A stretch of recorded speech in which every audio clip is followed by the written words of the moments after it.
L'intérêt principal en créant son propre blog est de pouvoir rédiger des articles. Articles que l'on nomme également billets dans le jargon des différents blogs. Donc, vous pourrez trouver les deux termes, article ou billet, selon où vous allez surfer un peu sur le web. Ici, dans WordPress, on va appeler ces articles donc articles et non billets. C'est la terminologie utilisée ici par WordPress. Ce que nous allons faire, c'est que nous allons rédiger un article de manière simple, avec le minimum de fonctionnalités, pour rentrer directement dans le vif du sujet.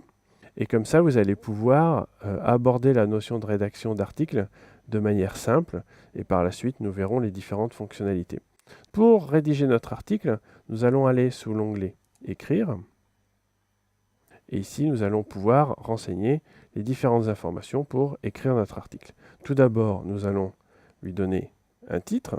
Moi ici, je lui donne un titre relativement simple. En dessous, nous allons rédiger l'ensemble du contenu pour notre article. Si on descend plus bas dans la page, nous avons différentes informations et fonctionnalités dont nous verrons le contenu par la suite. Mais il y a une notion qui est très importante ici, c'est la notion de catégorie, parce que les articles sont obligatoirement classés par catégorie.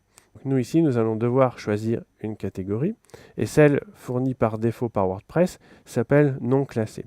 Cette catégorie a deux fonctions. La première, c'est que vous allez pouvoir y mettre tous les articles au départ. Une fois que vous n'avez pas créé de nouvelles catégories, tous vos articles, vous allez pouvoir les mettre dans cette catégorie, donc non classée.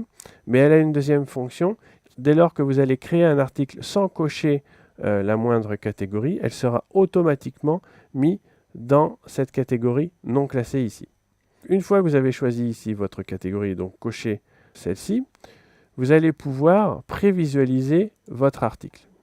On voit bien notre article qui est affiché sur notre blog.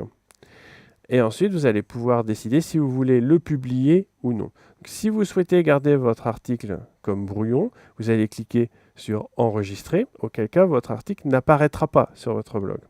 Par contre, si vous souhaitez publier directement votre article et le voir s'afficher sur votre blog, vous allez cliquer sur ce bouton. Nous, ici, nous allons décider de publier notre article. Donc, on clique sur ce bouton.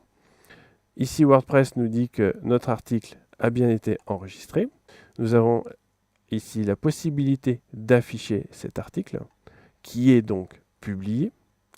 Et nous avons également la possibilité, via ce bouton ici, d'aller sur la page d'accueil de notre blog pour voir que notre article y apparaît bien. Ici, nous avons vu une manière simple et concrète de créer un article avec un minimum de fonctionnalités.